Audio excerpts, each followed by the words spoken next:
घरोघरी मातीच्या चुली या मालिकेचा आजचा 300वा भाग तुम्ही ऐकत आहात प्रेक्षकांनो. आजचा 21 फेब्रुवारीचा. तर सुरुवातीला तुम्ही बघताय नाना जानकीजवळ रडत असतात, या सुमित्राबाई रडत असतात. संकट आले की त्यांना जानकीची आठवण येते. जानकी मग मोठे मोठे डायलॉग मारते त्यांना, नाना काळजी करू नका, मी रणदिव्यांच्या घरांच्या संकटासमोर ढाल बनून उभी राहील, हा थोरल्या सुनेचा शब्द आहे. मग नाना त्या जानकीचा हात हातात घेतात आणि ते कडकड म्हणून तिला पुन्हा एकदा सुचवतात. मग जानकी पुन्हा विचार करायला लागते, आता कड्याचं काय करावं. आजचा भाग ना प्रेक्षकांनो त्यांनी जरा ड्रॅमॅटिकच दाखवलाय, म्हणजे जरा नाटकीय वाटलाय मला. पण ऐश्वर्याने सारंगला अद्दल घडवली आहे. आता सयाजीराव त्या ऐश्वर्याशी फोनवर बोलत असतात. ऐश्वर्या म्हणत असते, अरे डॅड आज ना मी मरणारच होते. मग लगेच सयाजीराव म्हणतात, हो ग बाई मी पण मरणार होतो. आणि झालेला सगळा प्रकार त्यांनी ऐश्वर्याला सांगितलाय. म्हणजे काल सारंगने दारूच्या नशेमध्ये सयाजीरावांच्या डोक्यात दगड घालायचा प्रयत्न केला, हे सगळं सयाजीराव त्या ऐश्वर्याला सांगतात बरं का. खरं तर काल सारंगने दारू पिली होती हे मला नाही कळलं, आजच समजलं मला देखील. ऐश्वर्या म्हणते, डॅडा सारंग असा वागला तुमच्याशी, खरं सांगताय का तुम्ही. सयाजीराव म्हणतो, अगं बाई खरं तेच सांगतोय मी तुला. सयाजीराव सगळं डिटेलमध्ये सांगतात की सारंग कसा चिडला, मग त्यांनी सारंगला कसं शांत केलं, एक्सेट्रा एक्सेट्रा. आता ती ऐश्वर्या संतापते बरं का, आणि ती म्हणते, तो पीस काय सायको झालाय का, त्याची एवढी हिंमत वाढली, माझ्या डॅडावर हात उचलतो तो. इकडे याच्या आईला मस्ती आली आहे, डॅडा हा जोर दाखवतोय का तुम्हाला, थांबा आता याचे 12 कसे वाजवते ना मी ते बघाच. आता ऐश्वर्याने लगे फोन कट केलाय आणि सारंगला अद्दल घडवायला गेली आहे बरं का. माझ्या डॅडाच्या अंगावर धावून जातो का रे, थांब आता दाखवते तुला, अशी ठेसते ना सारंग्या, बघच तू. आता सारंगची मजा. पण सारंगने काय केलं पहा, जानकीला आता निरोप देताय सौमित्रा आणि अवंतिका. मग जानकी नेहमीप्रमाणे मोठे मोठे डायलॉग मारते. या सौमित्रा आणि अवंतिकाला म्हणते, काय अवंतिका, सौमित्र भाऊजी असं घर आहे का आपलं, अहो रया गेली हो आपल्या घराची, हे सगळं मी तुमच्या दोघांवर सोपवलं होतं ना, तर तुम्ही हे असं का केलं, तुम्ही एवढी मोठी गोष्ट का नाही सांगितली मला. खरं तर प्रेक्षकांनो जानकीवर टीका नाही करायची, पण आजचा भाग ना खूपच नाटकी वाटला मला. बघा आता जानकी पुढे काय म्हणते, काय ग अवंतिका तुम्हाला सांगितलं नाही. मग ते सौमित्र आणि अवंतिका सॉरी म्हणतात जानकीला. सौमित्र म्हणतो, वहिनी आम्हाला वाटलं नव्हतं एवढं सगळं होईल. अवंतिका म्हणते, अहो वहिनी मला तर असं वाटते बरं झालं आम्ही तुम्हाला सांगितलं नाही, तुम्ही गेम हरला असता, बॅकआउट केलं असतं गेम मधनं. वहिनी तुम्ही चांगल्या हेतूसाठी खेळत होतात हा खेळ, तुम्ही शेतकऱ्यांसाठी खेळलात आणि त्यांना त्यांचा हक्क मिळवून दिलात. सौमित्र म्हणतो, अगं सारंग आणि ऐश्वर्याच्या डोक्यात काही चालू असतं वहिनी, उगाचच त्यांचा हेतू तुमच्यामध्ये कशाला आणायचा, म्हणून मी नाही सांगितलं तुला. मग जानकी म्हणते, मला कळतंय भाऊजी तुम्ही मुद्दाम केलेलं नाहीये, तुम्ही दोघे नामांकित वकील आहात, पण तुम्हाला एकदाही विचार नाही आला का याचा परिणाम काय होईल. तसं जानकीचं म्हणणं बरोबर आहे, पण जानकी ओव्हर रिॲक्ट करतेय. जानकी म्हणते, आपलं घर आता हातातनं जाऊ शकतं, कळतंय का तुम्हा दोघांना. जानकी परिस्थितीचा सिरियसनेस त्या दोघांना समजवते. मग सौमित्र म्हणतो, अगं वहिनी काळजी नको करू, आम्ही मार्ग काढू. जानकी म्हणते, आम्ही आलात का आम्हीवर, आपण म्हणा भाऊजी, अहो आपण सगळे एक आहोत, एकत्र मिळून आपण ह्या घराला वाचवायचंय. आपला आशीर्वाद बंगला कोणाच्याही ताब्यात जाणार नाहीये, काहीही झालं तरी आपला बंगला विकला जाणार नाहीये, कळलं. अवंतिका सौमित्र भाऊजी आपल्याला प्रयत्न करायचे आहेत. जानकीने ठामपणे त्या दोघांना सांगितले की बंगला विकला गेलाच नाही पाहिजे, आणि ती बंगल्याकडे अशी प्रेमाने बघते आणि मग तिथून निघून जाते. पण आता बाबा या ऐश्वर्याच्या तावडीत सापडला ना सारंग. आता सारंग तिथे बसलेला असतो टेन्शन मध्ये. ऐश्वर्या तिच्या हातात एक गोळ्यांची बाटली आणते आणि विचार करत असते, किती घेऊ गोळ्या. सारंग म्हणतो, ऐश्वर्या अहो कसल्या गोळ्या घेताय तुम्ही, काय आहे हे तुमच्या हातामध्ये. ऐश्वर्या म्हणते, झोपेच्या गोळ्या आहेत या, टेन्शनमुळे ना मला झोप नाही लागत, एखादी गोळी घेतली तर चांगली झोप लागते, पण सगळ्या गोळ्या घेतल्या तर बरं होईल, कायमची झोप लागेल मला. सारंग म्हणतो, असं का बोलताय ऐश्वर्या. आता ऐश्वर्या मुद्दाम त्या बाटलीचा वास घेते बरं का. मग सारंग म्हणतो, काय झालं ऐश्वर्या. मग ऐश्वर्या म्हणते, अरे या तर मी नानांच्या गोळ्या उचलून आणल्यात. अरे देवा, म्हणजे मगाशी मी ज्या 10 गोळ्यांची पावडर करून ज्यूस मध्ये घातली त्या माझ्या झोपेच्या गोळ्या होत्या का काय. अरे देवा, म्हणजे नानांना मी झोपेच्या गोळ्या दिल्या. सारंग म्हणतो, ओ ऐश्वर्या ओ काय बरळताय तुम्ही नानांना 10 गोळ्या दिल्या, तुम्हाला काही समजतंय का. आता लगेच सारंग पळत सुटतो बरं का नानांना वाचवायसाठी. सारंग जिन्यावरूनच बघतो तर नाना सगळ्यांशी म्हणजे सगळ्यांच्या सोबत गप्पा मारत असतात, बसलेले असतात हॉलमध्ये. नानांना बघतो सारंग आणि त्याच्या जीवात जीव येतो, आणि आता नानांना सौमित्र त्यांच्या खोलीत घेऊन जात असतो. आता ऐश्वर्या बाहेर येते सारंगच्या मागे आणि म्हणते, अरे चा नाना तर बरे आहेत. सारंग म्हणतो, हो ना ऐश्वर्या, अहो असं का केलं तुम्ही, का बोललात तुम्ही असं की गोळ्या दिल्यात नानांना म्हणून, का टेन्शन दिलं तुम्ही. सारंग जेव्हा असा बोलतो तेव्हा ऐश्वर्या म्हणते, मुद्दाम मुद्दाम केलं मी तुम्हाला, मुद्दाम सांगितलं की झोपेच्या गोळ्या दिल्या म्हणून. कसं तगमग झाली ना तुमची, तुमच्या बापाला काही होणार आहे म्हटल्यावर. मग तुमचा बाप जर मेला तर तुम्हाला टेन्शन येईल, आणि माझा बाप काय रस्त्यावर पडला होता का, रात्री काल माझ्या बापाच्या अंगावर दगड मारायला निघाला होता तुम्ही, तुमची हिंमत कशी झाली तुमची. आधी तर सारंग घाबरतो, मग म्हणतो, सॉरी ऐश्वर्या, माझं डोकं ठिकाणावर नव्हतं. मग ऐश्वर्या म्हणते, चुकलंच आहे तुमचं, आता तुमची ही चूक ना मी निसरते, आणि त्याचा हात धरते आणि त्याला खोलीत घेऊन जाते आणि दरवाजा बंद करते. बापरे प्रेक्षकांनो, ऐश्वर्यासारखी बायको जर मिळाली तर जगात पुरुष शिल्लक राहतील का. अरे बाप, एवढी खतरनाक बाई. तो सारंग ना थोडासाही स्ट्रॉंग नाही दाखवला त्यांनी, एवढं कुठे येडा असतं का कोणी. आता ती ऐश्वर्या बघा त्याला कशी बोलते. मालिकेमधल्या पात्राबद्दल डिस्कशन करतोय बरं का आपण. आता ऐश्वर्या त्याला आतमध्ये नेऊन धमकवते आणि म्हणते, तुमची हिंमत कशी झाली हो, माझ्या डॅडावरती तुम्ही हात उचलला, माझा बाप तुम्हाला आतापर्यंत किती सपोर्ट करत आलाय आणि तुमच्या डोक्यात विचार आलाच कसा हा. सारंग म्हणतो, चुकलो ऐश्वर्या, चुकलं माझं. ऐश्वर्या म्हणते, चूक माझी झाली आहे रे, तुझ्याशी मी लग्न करून आले, एकाही माणसाकडनं मला मान मिळत नाही या घरामध्ये. तुमची आई प्रत्येक वेळेला जानकी ऋषिकेशचं नाव घेत राहते, काही संकट आलं तर. आपण काय परके आहोत का या घरामध्ये, दगड आहोत का आपण, आपल्याला का कोणी विचारत नाही, का प्रश्न पडला नाही सारंग तुम्हाला, आपल्याला दोघांना कोणी विचारत नाही म्हणून. मगाशी दागिन्यांचा विषय काढला होता तुमच्याकडे मी. प्रत्येक वेळेला आई जानकीकडे भीक मागायला कशाला जातात, आहेत ना त्यांच्याकडे दागिने एवढे मोठे. आता त्या जानकीने जर आईंना मदत केली तर पुन्हा अख्खा गाव तिला डोक्यावर घेऊन नाचणार आणि आपल्या दोघांची नाचक्की करणार. तुम्हाला अक्कल येत नाही का हो. त्या जानकी आणि ऋषिकेशमुळे दरवेळेला आपली बदनामी होते, तुमची आई दरवेळेला जाऊन त्यांच्या पुढे हात पसरवते का, कशासाठी चाललंय हे सगळं, तुम्हाला कसं काय बरोबर वाटतं हो सारंग. काय हो, काय विचारते मी, बरोबर वाटतंय का तुम्हाला हे सगळं. मग सारंग म्हणतो, बरोबर आहे तुमचं ऐश्वर्या. मग ऐश्वर्या म्हणते, बरोबर वाटतंय ना, मग आता काहीतरी करा. तुमच्या आईने त्यांच्याकडनं मदत घेतली नाही पाहिजे, आयुष्यभर आपल्याला लाचारी नाही पत्करायची आहे. शिरते का तुम्हाला डोक्यात, मी काय सांगते, नशीब माझं काहीतरी डोक्यात शिरतं तुमच्या. सारंग नुसता मान डोलावतो.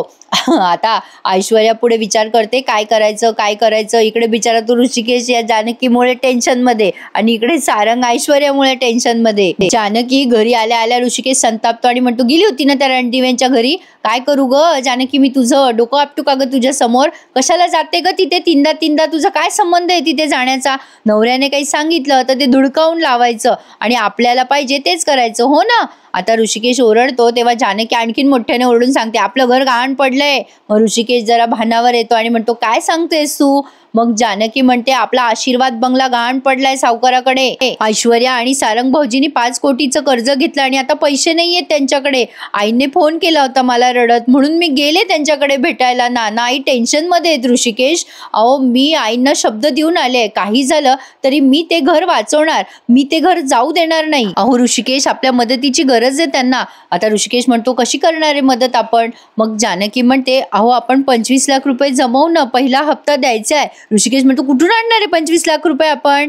आता जानकी म्हणते, अहो आपण आता जिंकलो ना श्री आणि सौ स्पर्धेमध्ये, ते 25 लाख देऊ ना. मग आता ऋषिकेश संतापतो प्रेक्षकांनो आणि म्हणतो, तू वेडी आहेस का जानकी, अगं ऐश्वर्या आणि सारंगने केलेल्या नुकसानीसाठी पैसे नाही जिंकलोय आपण. ऋषिकेश छान उत्तर देतो. मग आता ही जानकी म्हणते, चुका सुधरवायला नसेल ऋषिकेश कदाचित ते पैसे, पण घर आपलं पणाला लागलंय हो. अहो असं काय करताय. नसेलही चुका सुधारवण्यासाठी ते पैसे, पण ते नुसतं विटांनी बांधलेलं घर नाहीये ऋषिकेश. अहो आपली माणसं आहेत त्या घरामध्ये. ही ऋषिकेशला इमोशनल करते, तुमचा जन्म झालाय तिथे, तुम्ही मोठे आहात, तुमचं सगळं आयुष्य गेलंय तिथे. अहो असं कसं तुमच्या पार्वती आईचे आशीर्वाद तुम्ही वाया जाऊ द्याल. तुमची आई होती त्या घरामध्ये राहिलेली, आपली घर, आपलं हसत खेळत राहणारे सगळे लोक, अहो सगळ्यांचे रडणं हुंदके सगळ्या आठवणी आहेत त्या घरामध्ये ऋषिकेश. मी लग्न करून आले तेव्हा त्याच घराने मला आपलंसं केलं, मी त्या घराला दूर नाही करू शकत ऋषिकेश. काही झालं तरी त्या घराला वाचवा. आपण नाही वाचवलं तर दुसरं कोणी घेऊन जाईल ते घर. नाही ऋषिकेश, नाही, मी असं होऊ देणार नाही. मी ते 25 लाख रुपये आता जानकी पुढे काही बोलणार तेवढ्यात ऋषिकेश चिडतो आणि म्हणतो अगं ॲपचं काय, आपण शेतकऱ्यांसाठी काढलं होतं ना ते. अगं तू घराचा विचार करतेय पण इतक्या सगळ्या शेतकऱ्यांचा विचार कर ना. आज आपण जे जिंकलोय ना ते 25 लाख रुपये आपण त्या शेतकऱ्यांमुळेच जिंकलोय. जानकी स्वतःच्या स्वार्थासाठी सोयीस्कररित्या सगळं विसरतीयस तू. जानकी म्हणते हो ऋषिकेश, मला स्वार्थी नका समजू हो, पण फक्त मला माझं घर वाचवायचं एवढंच दिसतंय ऋषिकेश, मला माफ करा. आपण शेतकरी बांधवांना नंतर पैसे देऊ, आपण आधी आपलं घर वाचवू, त्यांच्याकडनं मुदत घेऊ आपण. आता ऋषिकेश म्हणतो तू वेडी आहेस का, तो चेक मी आता शेतकऱ्यांकडनं परत घेऊ, तुला कळतंय का तू काय बोलतेस जानकी. शेतकरी बांधवांच्या तोंडचा हा घास हिसकावून त्या रणदिवेची भूक नाही भागवायची आहे मला, आता नाही काही करणार मी जानकी. मग आता जानकी म्हणते हो तुम्हाला मुद्दाम करायचं नाहीये, मला कळतंय ऋषिकेश, आपण शेतकरी बांधवांना सगळी परिस्थिती सांगू, त्यांना समजावून सांगू की हे असं असं आपल्या समोर संकट आलंय, ते समजून घेतील आपल्याला. मी आईंना शब्द देऊन आले, मी कसा माघारी घेऊ. मग ऋषिकेश संतापून म्हणतो मी पण तर शब्द दिला ना शेतकऱ्यांना. जानकी मी चेक दिलाय शेतकऱ्यांना आणि आता मी तो चेक मागे घेऊ शकत नाही, माफ कर मला. असं म्हणून ऋषिकेश आता तिथून निघून जातो. पण आता लगेच त्यांनी पहाट झालेली दाखवली आहे प्रेक्षकांनो. आणि सकाळी सकाळी जानकी आणि ऋषिकेश मध्ये जबरदस्त तमाशा झालाय. जानकी सकाळी उठल्या उठल्या विषय काढते चहा देताना ऋषिकेशकडे की ऋषिकेश अहो ते 25 लाख. ऋषिकेश म्हणतो जानकी तुला मी कालच सांगितलं ना, पुन्हा पुन्हा त्या विषय माझ्याकडे काढू नकोस. तो जरा चिडूनच बोलतो तिच्याशी. तेवढ्यात त्याला त्या गावातल्या माणसाचा फोन आलाय आणि तो माणूस म्हणतो दादा अहो आता बँकेत चेक टाकायला चाललो होतो मी.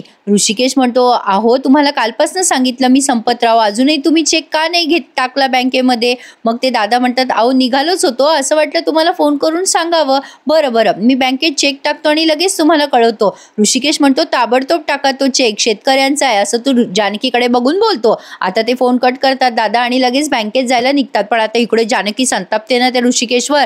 ऋषिकेश ते पैसे बँकेत टाकू नका, मी तुमच्या समोर हात जोडते, पाया पडते, हवं तर प्लीज ते पैसे द्या. अहो आपल्याला आशीर्वाद बंगला वाचवावा लागेल. आता ऋषिकेश म्हणतो जानकी तुला कळत का नाहीये, अगं आपण ठेका घेतलेला नाहीये त्यांच्या चुका सुधारवण्याचा. अगं ते आपल्या शेतकऱ्यांचे पैसे आहेत, मी कुठल्या तोंडाने त्यांच्याकडे पैसे मागू. जानकी मला माफ कर, मी ते पैसे तुला देणार नाहीये. जानकी म्हणते असे कसे देणार नाही पैसे, पैसे तर मलाच पाहिजे. ऋषिकेश आणि जानकी मध्ये प्रचंड वाद चालू होतो. जानकी म्हणते माझं घर वाचवायला मी काही करेल, तो चेक मी डिपॉझिट होऊच देणार नाही बँकेमध्ये. आणि जानकी लगेच दार लावून घेते बरं का, त्या ऋषिकेशला लॉक करते. या दोघांची स्टाईल आहे का एकमेकांना लॉक करायची. मग तो ऋषिकेश खाडकन दरवाजा तोडतो. जानकी लगे पुढे पुढे काय पळते, तो ऋषिकेश तिच्या मागं मागं काय पळतो. इतकं ओव्हर वाटलं नाही. लगे ते जानकी ती गाडीच्या खाली काय येते, लगली पडून बेशुद्ध होते. इकडे सुमित्राबाईंच्या हातानं काच फुटते. त्या लगेच टेन्शन मध्ये येतात आणि म्हणतात बाई दूध सांडलं, काचही फुटली, अगं बाई अपशकून झाला. जानकी माझी ठीक असेल ना, म्हणजे यांना कसं काय कळलं बरं लगेच जानकी ठीक असेल का. किती ओव्हर दाखवलं ना प्रेक्षकांनो, जरा नाटकी वाटलं. मग ते नाना म्हणतात अगो सुमित्रा जरा शांत हो. कसं आहे ना प्रेक्षकांनो, छान दाखवलं ना त्यांनी की आपल्याला आपोआप कळतं की छान दाखवलंय. पण असं ओव्हर दाखवल्यावर कोणालाही वाटेल ना की किती ओव्हर दाखवताय. आता ते ऋषिकेश त्या जानकीला धरतो, शुद्धीवर आणण्याचा प्रयत्न करतो. तो गाडीवाला म्हणतो साहेब माझी काही चुकी नाही हो, या धावत धावत माझ्या गाडी समोर आल्या. ऋषिकेश म्हणतो आमचं घर इथे मागेच आहे, प्लीज आम्हाला सोडाल का. बरं आता तो माणूस सोडायला जातो ना, तो काय सांगतो ऋषिकेश की आमचं घर मागे आहे. आणि त्यांना पोहोचायला इतका वेळ दाखवला प्रेक्षकांनो, काहीतरी आपले एपिसोड वाढवायची कामं करतात. आता ही ऐश्वर्या अशी आविर वाहवत बसली आहे तिथे. तो सारंग म्हणतो सॉरी ऐश्वर्या, ओ माझं चुकलं हो, आय लव्ह यू ओ, मी तुमच्यावर खूप प्रेम करतो. अरे देवा काय काय करतोय बिचारा. आता तो पुढे म्हणतो मी आता याच्या पुढे असं नाही करणार, मला माहिती आहे मी तुम्हाला सूट होत नाही, तुम्ही खूप सुंदर आहे दिसायला, मी काही तुमच्या समोर म्हणजे टिकू शकत नाही, पण खरंच माझं चुकलं, मी याच्या पुढे तुमच्या वडिलांना आता नाही त्रास देणार. मग ऐश्वर्या त्याच्याकडून एक भयंकर काम करून घेते बरं का. सारंग शब्दा बिप्ता घेतो आणि तिला म्हणतो की मी आता असं नाही करणार, खरंच सांगतोय मी. ऐश्वर्या म्हणते मग मी सांगेल तसं कराल का. सारंग म्हणतो हो तुम्ही सांगाल ते करायला मी तयार आहे, वाटेल ते करेल मी. आता ऐश्वर्या म्हणते मग तुमच्या आईचे दागिने चोरून आणताल का. आता सारंग घाबरतो ना तिला आणि म्हणतो अहो आज काय करताय ऐश्वर्या, हे काम का करून घेताय तुम्ही माझ्याकडून. अहो चोरी म्हणलं की माझे हात नुसते थरथर कापता हो, अशी कशी घरात चोरी करणार मी, आणि तेही माझ्या आईचे दागिने. नका ना ऐश्वर्या असं करू. ऐश्वर्या म्हणते सारंग मी काही हे मुद्दाम करत नाहीये, मी सगळ्या पर्यायांचा विचार केलाय, आपल्या पुढे फक्त हाच पर्याय, आपल्याला आईंचे दागिने मिळाले तर आपण ते कर्ज फेडू शकू. खरं तर ऐश्वर्या ते कर्ज फेडायसाठी करतच नाहीये हे सगळं प्रेक्षकांनो, असा माझा अंदाज आहे. आपल्या त्या सुमित्राबाईंचे दागिने घेईल, त्यांना आपलं बिना दागिन्याचं करून ठेवल आणि ही सगळे पैसे विकून खाऊन टाकेल असं मला वाटतं. तुम्हाला काय वाटतं ते सांगा. आता सारंग म्हणतो ऐश्वर्या असं कसं करायचं आपण, अहो हे चुकीचं आहे. मग ऐश्वर्या म्हणते मी सांगते तसं केलं तर कोणाच्या लक्षात पण येणार नाही. आणि ऐश्वर्याने आता सारंगला एक प्लॅन सांगितलाय चोरी कशी करायचा. त्यात ऐश्वर्या आधी सारंगला विचारते कपाटाच्या चाब्या कुठे असतात, काय असतात. मग सारंग सांगतो आणि घाबरून म्हणतो अहो पण मी चाब्या घेतल्या तर कोणाच्या लक्षात येईल ना. मग ऐश्वर्या म्हणते माझ्याकडे सॉलिड प्लॅन आहे, हे बघा तुम्ही चाब्या घेतल्या असं दिसणारच नाही. आपण काय करायचं, पेस्ट कंट्रोल करायचं घराचं. आता सारंग म्हणतो पेस्ट कंट्रोलचं काय मध्येच. ऐश्वर्या म्हणते हे बघा मी आईंना जाऊन सांगेल की आपल्या घरात झुरळ झाली आहे, पेस्ट कंट्रोल वाल्याला बोलव आणि मग पेस्ट कंट्रोल वाला येईल, म्हणजे तुम्हीच यायचं पेस्ट कंट्रोल वाला बनून. मी आईंना सांगेल की झुरळ झालेत, पेस्ट कंट्रोल वाल्याला बोलव. आई पेस्ट कंट्रोल वाल्याला फोन करतील, जो तुमच्या मोबाईलवर तो फोन येईल. मग सारंग म्हणतो माझ्या मोबाईलमध्ये कसं येईल. मग आता ऐश्वर्या म्हणते अहो तुमच्या मोबाईलमध्ये तसा सिम कार्ड असेल पेस्ट कंट्रोल वाल्याचा, मग तो फोन तुम्ही रिसीव्ह करायचा आणि मग तो फोन उचलायचा. सारंग म्हणतो बरोबर कळलं मला. पुढे ऐश्वर्या म्हणते मग आता तुम्ही ते सगळं रिक्वेस्ट वगैरे त्यांची एक्सेप्ट करायची आणि त्या पेस्ट कंट्रोलसाठी तुम्हाला बोलवतील, मग तुम्ही यायचं. पण तुम्ही पेस्ट कंट्रोलवाले आहात हे त्यांच्या लक्षात येणार नाही, तुम्ही एक मास्क वगैरे घालून यायचा. सारंग म्हणतो ऐश्वर्या पण मी ओळखू आलो तर. ऐश्वर्या म्हणते अहो काही येणार नाही लक्षात, तुम्ही काय करायचं त्या पेस्ट कंट्रोलमध्ये बेशुद्ध व्हायचं औषध मिक्स करायचं आणि ते मारायचं नानांच्या आणि आईच्या जवळपास, म्हणजे ते बेशुद्ध पडतील. सारंग घाबरतो आता. ऐश्वर्या म्हणते अहो थोड्या वेळ बेशुद्ध पडतील ती, अहो नंतर आई आणि नाना शुद्धीवर येतील. सारंग म्हणतो अहो पण मला कोणी ओळखलं तर आणि माझ्या आई नाना शुद्धीवर नाही आले तर. मग ऐश्वर्या म्हणते अहो आत्ताच म्हटलं ना मी तुम्हाला, तुम्ही मास्क वगैरे घाला, तुम्हाला कोणी ओळखणार नाहीये त्या पोशाखामध्ये, तुमचा चेहरा झाकलेला असेल, मग कसं लक्षात येईल तुम्ही आहात म्हणून. हे बघा कळलं का आयडिया तुम्हाला, सॉलिड आहे ना. मग सारंग म्हणतो हो हो. मग काय करायचं. मग ऐश्वर्या म्हणते सगळे जेव्हा बेशुद्ध होतील त्याच्यानंतर रूमच्या बाहेर येईल मी आणि मग आपला पुढचा प्लॅन सुरू होईल. सारंग म्हणतो कपाटाच्या किल्ल्या घ्यायच्या ना. मग ऐश्वर्या म्हणते सारंग अहो फसणार नाही का आपण, मग आपण कपाटाचं लॉक तोडायचं आणि दागिने घ्यायचे आणि सगळ्यांना काय वाटेल चोरी झाली चोरी झाली, आणि पण चोरी झालेली असेल, दागिने जे आहेत ना ते आपण घ्यायचे आणि सेफ जागी ठेवून द्यायचे. नंतर मग तुम्ही कपडे बदलायचे आणि तुमच्या नॉर्मल कपड्यामध्ये यायचं आणि नंतर तिथे आई नानांजवळ जाऊन बेशुद्ध व्हायचं. मग आता सारंग म्हणतो मग औषध आपण पण तोंडावर मारून घ्यायचं का ते बेशुद्धीचं. ऐश्वर्या म्हणते अहो सारंग तुम्हाला डोकं आहे का हो काही, अहो असं काही खरं खरं औषध नाही मारून घ्यायचं, खोटं खोटं बेशुद्ध व्हायचं नाटक करायचं. मग सारंग म्हणतो हो बरोबर आहे तुमचं, पण बाहेर कळालं मी घरात चोरी केली तर, नाही म्हणजे घरात चोरी झाली असं कसं कळेल बाहेरच्यांना. मग या ऐश्वर्या म्हणते अहो आपण सगुणाला फोन करून कळवू ना, म्हणजे ती सगुणा तिथे येईल, ती घाबरेल, आरडाओरडा करेल आणि मग सगळ्यांना समजेल चोरी. सगुणा आल्यानंतर ती तिच्या परीने सगळ्यांना शुद्धीवर आणेल. आणि सारंग म्हणतो मग उठल्यावर आपण चोरी झाली म्हणायचं का. मग ऐश्वर्या म्हणते हो आपण तसं कांगावा करायचा, पण असं दाखवायचं नाही आपण, आपल्याला माहिती आहे चोरी झाली, ती खुद सांगेल ना सगुणा चोरी झाली, ती आरडाओरडा करेल, आपण कशाला तसं करायचं. मग सारंग म्हणतो पण ती चोरी मी केलेली आहे ना. ऐश्वर्या म्हणते सारंग अहो ती तुम्ही चोरी केली आहे हे तुम्हाला माहिती आहे, मला माहिती आहे, लोकांना कशाला ओरडून सांगायचंय, गपचूप बसायचंय. आपण फक्त तिथे जे काही होतंय ना त्यात सामील व्हायचंय आणि शांतपणे तो प्रकार बघायचा आहे, असं दाखवायचं जसं की आपल्याला काही कळतच नाही. सारंग म्हणतो अहो ऐश्वर्या पण चोरी तर मी केली ना. ऐश्वर्या म्हणते हो सारंग मी तेच सांगते तुम्हाला की असं सांगायचं नाहीये कोणाला, आपण फक्त हा प्लॅन करतोय कारण आपल्याला दागिने हवेत म्हणून, कळतंय का तुम्हाला, नंतर पुढचं बघता येईल ना. खरं तर प्रेक्षकांनो ऐश्वर्याने काय फ्लॉप प्लॅन बनवलाय.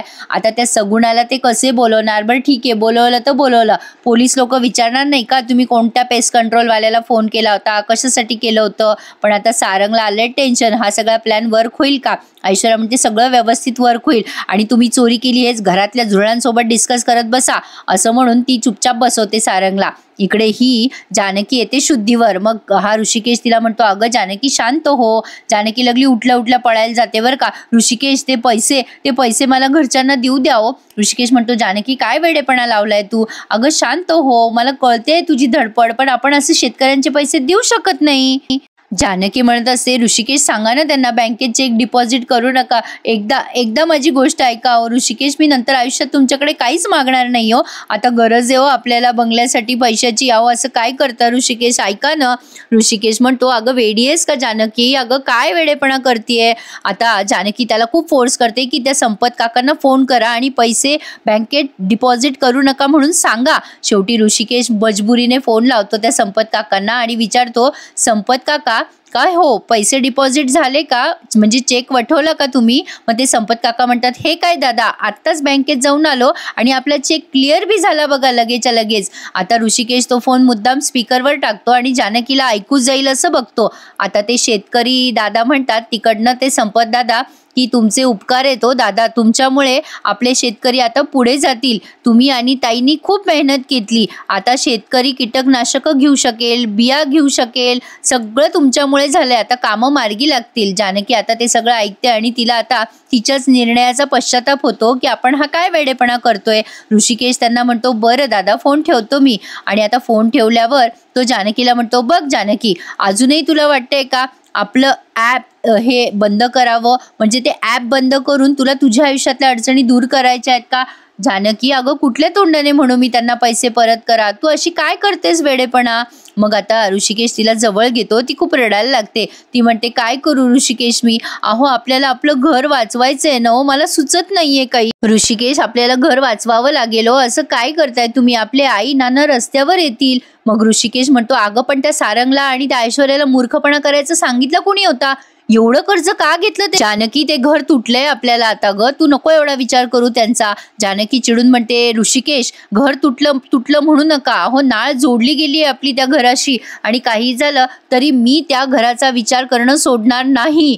ऋषिकेश, ते घर आपलं आहे, ती माणसं आपली आहेत. तुम्ही मला म्हणा वेडी आहे, मूर्ख आहे, पण काही झालं तरी मी त्या घराची सून आहे. अहो तुम्हाला का असं वाटतंय की मी का करते त्या घरासाठी. अख्खं गाव जरी मला नाव ठेवत असलं ना, तरी मला माहिती आहे ती माझीच माणसं आहे आणि मी कायम त्यांच्यासाठी लढत राहणार. मी जोपर्यंत जिवंत आहे ना तोपर्यंत मी त्या घराचा विचार करतच राहणार. आणि फक्त मीच नाही ऋषिकेश, प्रत्येक घरातली जानकी घराचा विचार करणारच. माझा जीव अडकलाय ओ ऋषिकेश त्या घरामध्ये.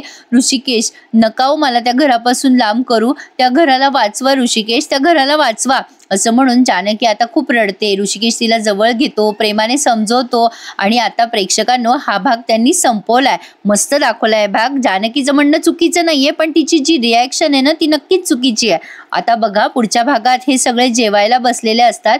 जानकी म्हणत असते, मला काही झालं तरी आशीर्वाद बंगला वाचवायचा आहे. ओवी म्हणते, कसं करणार आहेस आई तू सगळं.